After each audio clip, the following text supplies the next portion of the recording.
This is the scariest true story that I will ever tell.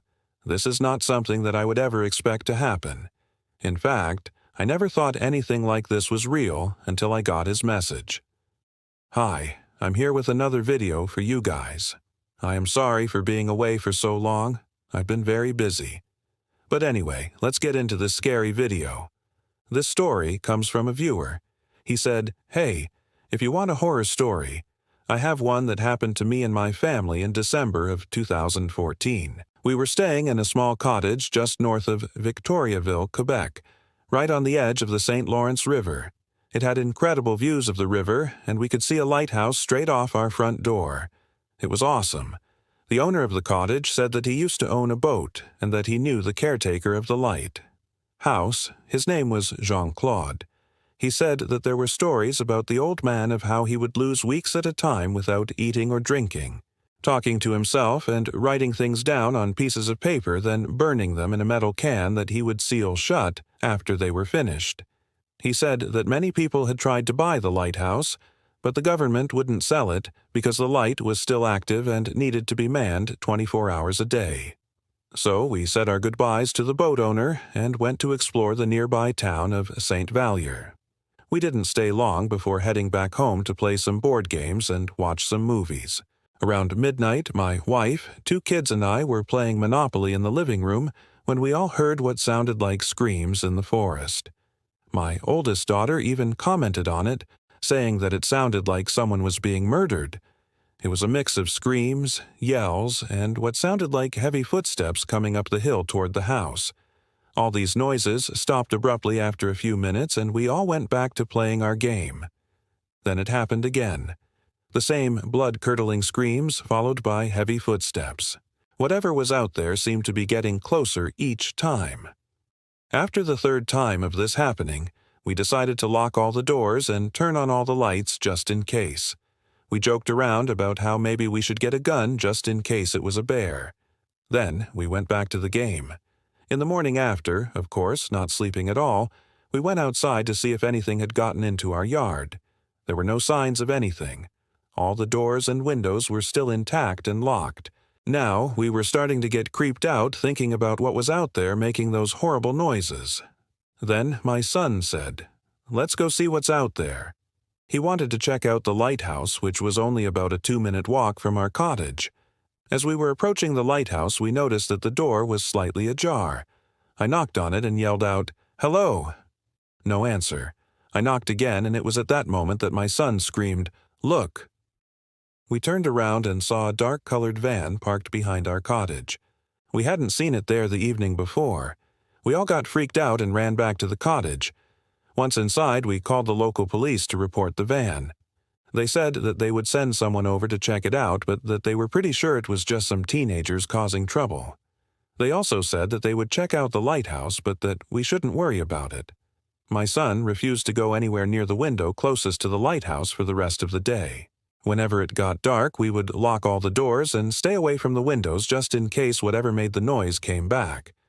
At around 3 p.m., the police finally got back to us to say that the van was registered to some guy from Ontario who was supposed to be there helping the caretaker of the lighthouse do some repairs. They also said that they checked the lighthouse and everything seemed fine. Relief washed over us and we started to relax a little bit.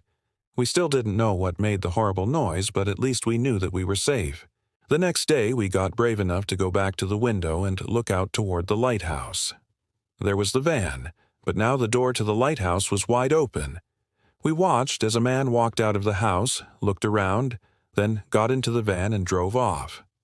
Finally, we thought, we can relax now. Then the strangest thing happened.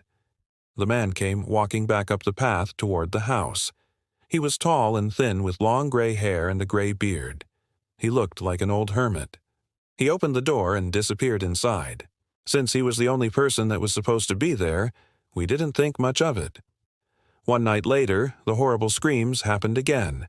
Now we were freaking out. We called the police again, who told us that they were sending someone over right away. They arrived just as the commotion outside was ending. Again, they asked us if we wanted them to come and search the premises, but we declined, afraid they would find something that would make us seem crazy. They left, and we never heard from them again. When we woke up the next morning, there were huge claw marks in the soft soil of our yard where something heavy had dragged itself along the ground.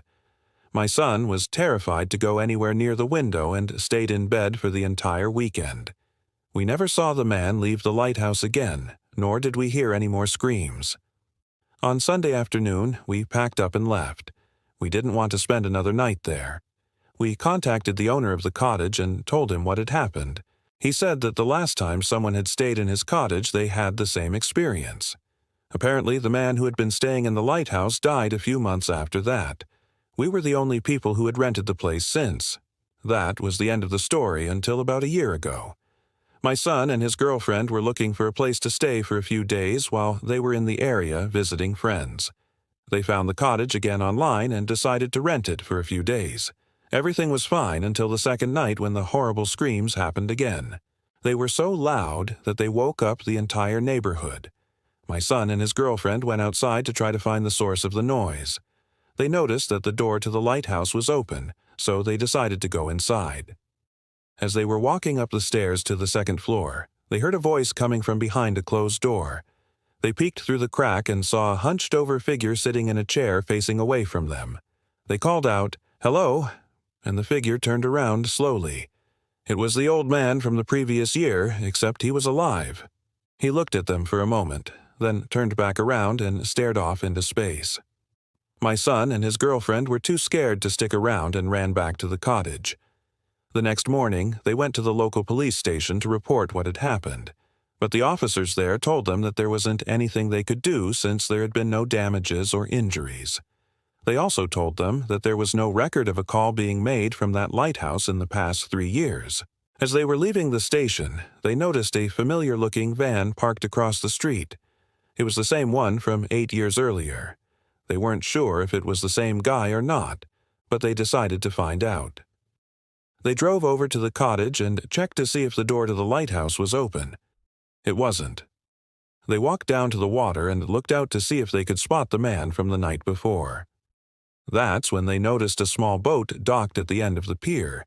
A man was sitting in the boat and waving at them. They waved back and called out, "Hi." The man responded, "Welcome to the island." He then took off his hat to reveal a shaved head with a long gray beard. It was the old hermit man. They were so shocked that they couldn't move. They just stood there waving as the man rode away. They never saw him again. They stayed at the cottage for the remainder of their trip, but never went near the lighthouse. To this day, they still wonder who that man was and what he was doing in that lighthouse. I find it strange that the police were unable to locate any records of the lighthouse, and the locals seemed to know about the old man who lived there, but didn't seem to know how he died. If anyone knows anything about this, please share your thoughts below. I would love to know more about this story. Thank you so much for watching. Please subscribe if you haven't already. I really appreciate it. Bye.